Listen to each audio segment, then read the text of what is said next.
my fellow comic book collectors. It's Alan, the Comic Collector Geek, and today is Wednesday, and on Wednesdays I answer your questions.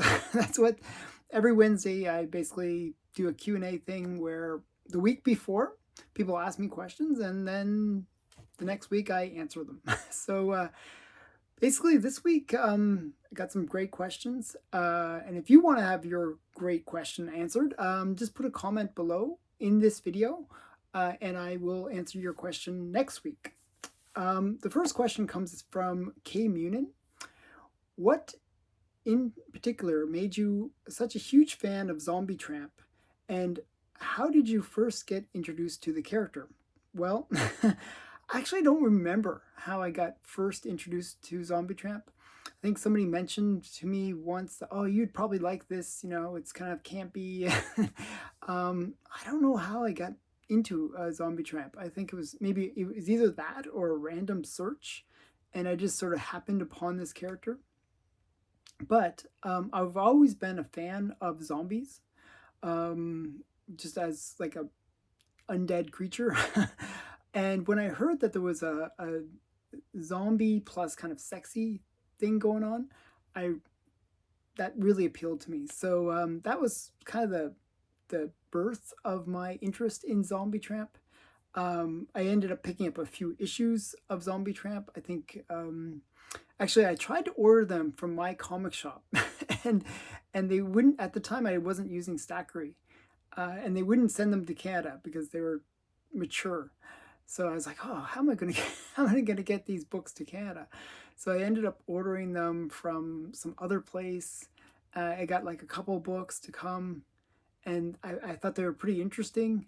And I started, checking out Zombie Tramp, and ended up, really liking the covers as well. So I read the story, but I really enjoyed the covers. The covers were usually pretty sexy and campy, so I kind of like that, with a bit of zombie flavor to them, And later, actually, twice it happened, I met Dan Mendoza, who's the creator of Zombie Tramp, at Fan Expo. So I ended up, not becoming friends with him, but, having multiple conversations with him, and, getting into, I thought I wanted to support him, so I bought a bunch of his books.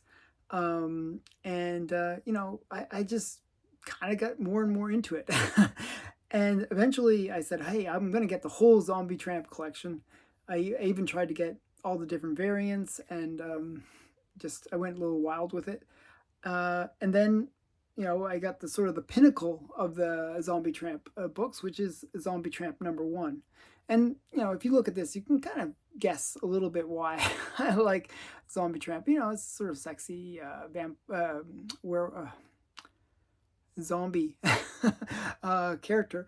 And it's just a fun character, like, sexy, lots of over-the-top gore and nudity. But really fun. I was really into like the B movies, B horror movies, back when I was a kid. And Zombie Tramp had a lot of that feel to it, where it was just like silly but fun. And yeah, I kind of enjoyed it. So that's kind of my origin story for Zombie Tramp. So hopefully that was interesting. I don't know if that makes anyone more interested in Zombie Tramp, but I enjoy Zombie Tramp. It's a comic that I like. Okay, next question comes from Mustang Orbit. Show your top 10 horror covers. Okay, well, if you wait till Friday, I'm going to show my top 10 horror covers. So it's going to be horror themed, very much horror themed for Halloween. And the next one is show your top 10 sea monster covers. Well, actually, I have a bunch of sea monster covers, but I can't find them. I'm in the process of reorganizing my entire comic room, because it really does need to be reorganized. And there's some LB Cole sea monster ones with like sort of these tentacle ones that are really cool. I don't know where they are. I really don't know. So I got to find those, and I'll show them probably at some later date. You'll see if you watch my videos. But I did find one great tentacly octopusy sea monster cover, and that is Seven Seas #3. And this is a Matt Baker cover. It's kind of, he's very wrapped up in this octopusy thing. And I always like when they show the suction cups that are on the bottom of the tentacles. I always like that. So the girl is in a kind of a weird position, but I do actually like this cover. So this is Seven Seas #3, and maybe at some future point I will do a cover challenge based on sea monsters, because it is a good theme for doing a cover challenge. So stay tuned for that for a later date. The next question comes from Comic Journey, who's a friend of the channel actually. Are you content keeping some of your big books in CBCS cases, or eventually regrade them through CGC? I really am not like fixed to one grading company over the other, like PGX, CBCS, CGC. I'm not like I don't really care. In a way, I want the books like graded and slabbed, but for the most part, I've actually seen that the grades between the companies have been pretty consistent. The only problem that PGX generally has been sometimes they miss restoration, and that's kind of one of the flaws with PGX. But for the most part, I find their grading is just as strict as CGC or CBCS. The only thing I like better about CGC is the cases. I find that the cases present better for CGC. But I don't, like, I just showed with Seven Seas, this is a CBCS case. I don't really see the need to switch have it regraded as a CGC. I mean, it's very expensive to do that, and I'd rather use that money to buy more comics. So not too into regrading comics. So, and I have a lot that I need to get just graded in the first place. So yeah, hope that answers your question. Red Rock Shane wrote, who do you consider to be the best female comic artist of the Golden Age? I'm familiar with Lily Renee, and he saw that I had one behind me. Actually, she's my favorite Golden Age female artist. I mean, there's others like Mary Severin, and there's a bunch. I can't think of them all off the top of my head, but probably the one I like the most is Lily Renee. And the reason I like Lily Renee is she does a lot of good girl art covers. I brought 3 with me to show you some Lily Renee good girl covers. And so we're going to show some Planet Comics. This is Planet Comics 39, and it's this kind of giant spider woman creature girl. So I really like this one. This little nice Lily Renee. And then we got another Planet Comics. This is Planet Comics number 49, and it's like a mermaid one, underwater cover. Really great cover too. And one of the characters that Lily Renee is most associated with is Rio. And this is Señorita Rio is her full name. So this is Lily Renee did this portion of the cover. It's actually a mixture of 2 artists. This is Lily Renee and Joe Doolin. But I just like this, I find Lily Renee does really sexy women, so I enjoy that. So this is Fight Comics number 39. So those are some, all from Fiction House. Lily Renee worked fairly much with Fiction House. She also did Abbott and Costello later. I have a few of her covers from that run as well. So Lily Renee, my favorite Golden Age artist. And she's actually one of the longest living artists. She lived into her 100. I think she was 101 when she died. And she only died like a year or so ago. A year or 2 now, I think. So yeah. So that's my favorite female artist. You also asked, show your favorite singing and dancing covers. Okay, so I brought 2 of each. Just grab these. So here's one. This is my favorite singing cover. It's very basic. I know it's, but I just, something about it.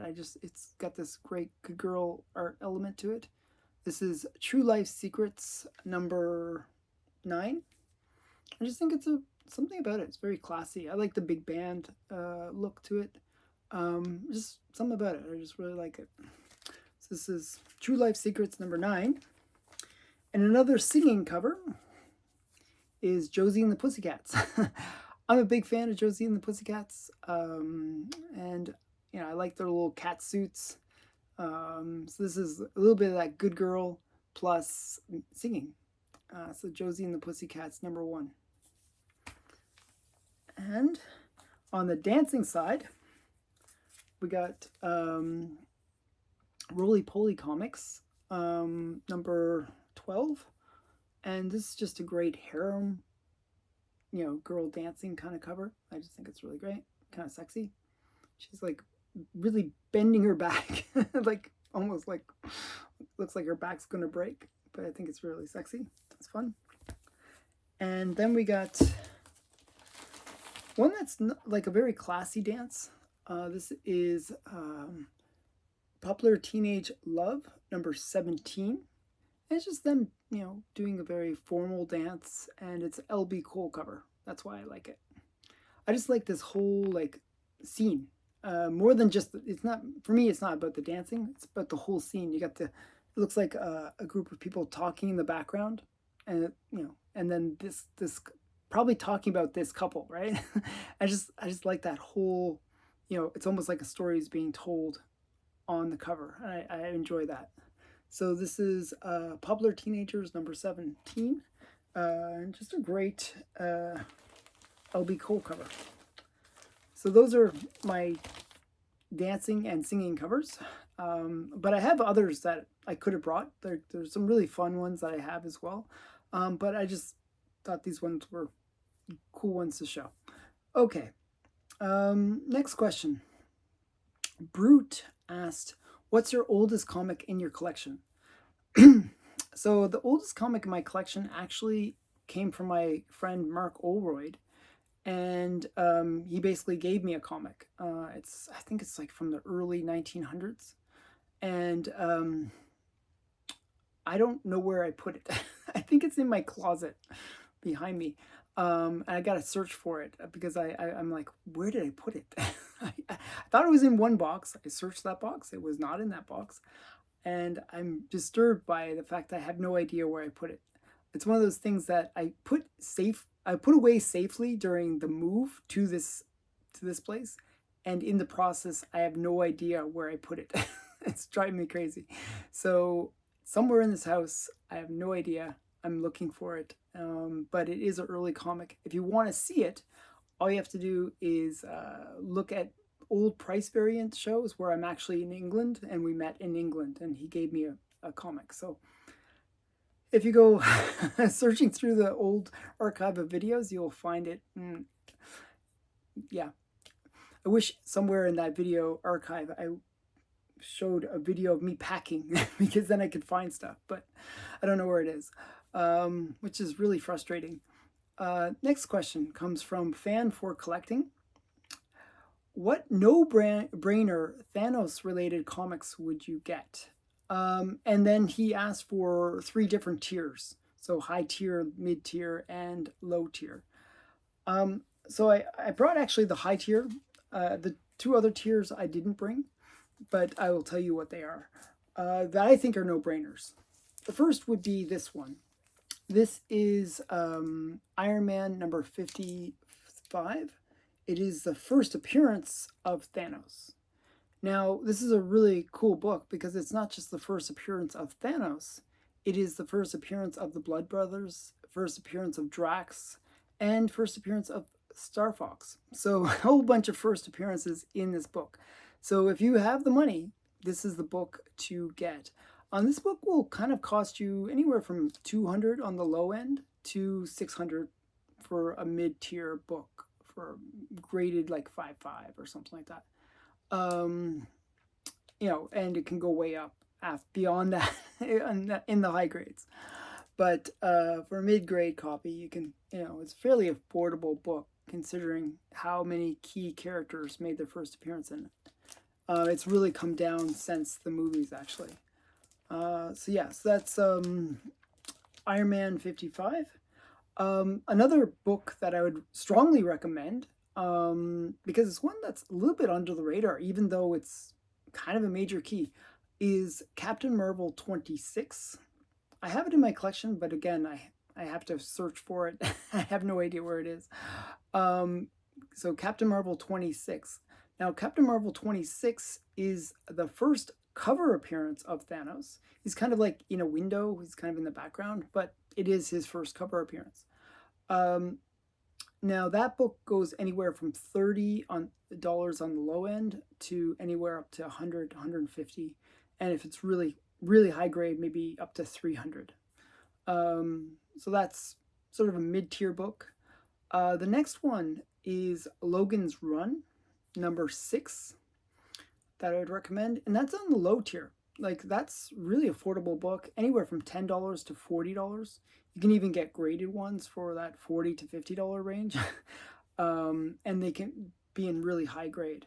So Logan's Run 6 is the first solo story of Thanos. So a good book to pick up as well. So I always like to get those key first appearances or first things for a character. And those, to me, are the no-brainer ones. All the other books with Thanos would be like kind of the next tier to collectibles. But the fact that you can buy, his first cover and first solo story for fairly affordable means that, to me, I'd just go for those. Those seem more of a no-brainer than some of the other books. Like, getting the first Infinity Gauntlet, it's kind of a good one to get.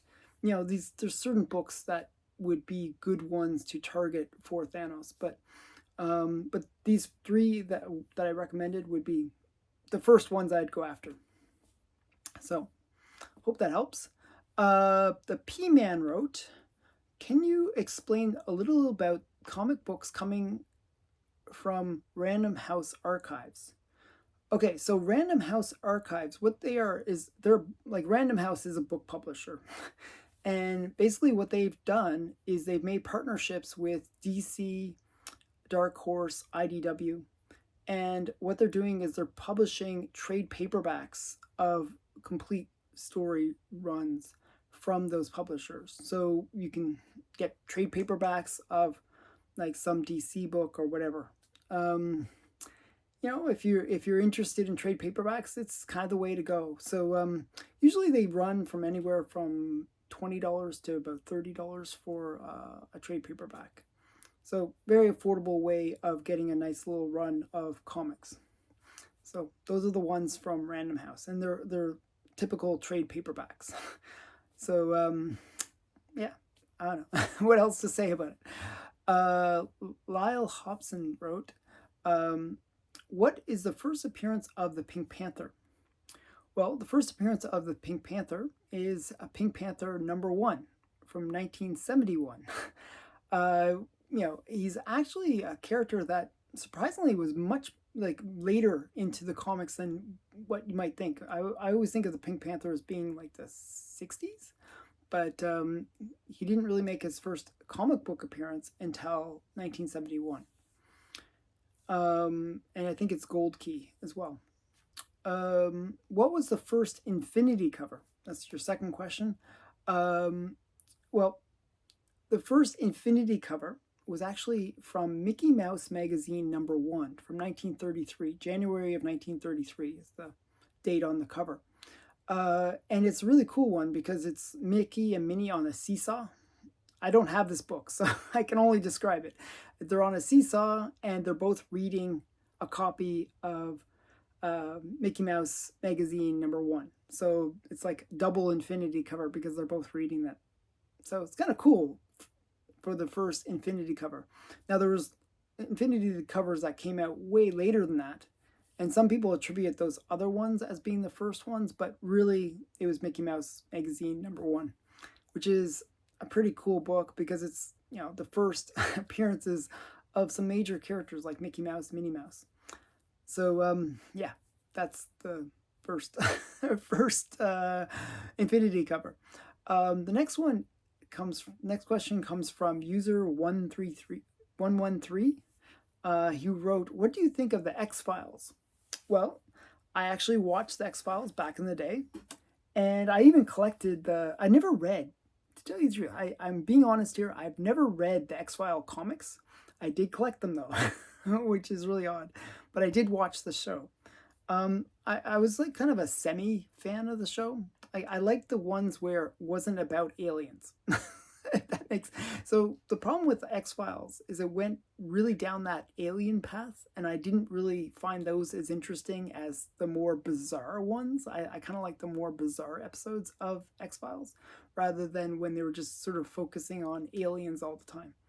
But that's beside the point. They were still a good show. I actually did enjoy the alien ones, but not as much as the weird, bizarre creature ones.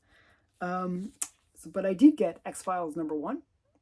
And I didn't actually pay anything for this. I got this for free from an ex-girlfriend. So X-Files, ex-girlfriend, perfect, perfect way to remember it. And she paid $26 for it back in the day. That's back in the 90s. So that was big money. So I guess she liked me, but I was a terrible boyfriend. So she dumped me. But then later stalked me. She was a really kind of weird girl. But yeah, so yeah, X-Files #1, and I think I got up till maybe 20 issues. I think I got the first few issues in the run, and then I stopped collecting them after that. I'm not sure if that was the end of them or if I've got the whole series or what it was, but I stopped collecting them in the 90s. So that is all the questions for this week. I hope you enjoyed this video. I try to go through the questions as quickly as possible, just to try to keep it pace going. But if you have a question, if you have some books you want me to show, put it in the comments below and I will show it next week. I'm actually planning, I want to kind of put this as an announcement in this video. I'm planning to do a big unboxing, and I'm not quite sure when to do it because I'm kind of in the middle of doing my unboxing series. I just started a 9-part unboxing series that has some pretty major books in it. But I actually just recently got, like today actually, a really major book. And I was debating about, should I do the Q&A video today or should I do the unboxing today? And I decided to do the Q&A. But I'm just wondering when I should do the big Grail / pre-code horror collection that I bought. It's like massive pre-code horror collection, like $20,000 worth of comics. So it's a big collection. It's not big in terms of books, not in terms of number of books. Actually, it's only 14 books in all. Yeah, you can tell me in the comments below when you want me to do that unboxing. Do you want it on the weekend? I might do it on Friday or Saturday, or I might do it later today. Depends on how people vote. So you put that in the comments below. Tell me when you would like to see the big Grail unboxing, and I'll do it live. It'll be a live unboxing, so it'll be fun. So stay tuned for that. It'll be random. I'm a pretty random guy. So thanks for watching. And please, if you haven't already, subscribe to the channel and give me a thumbs up. It always helps. And you can also vote for me in the next CBCA Awards for Best Comic Unboxing Channel. That'd be helpful. So thank you again. Bye for now.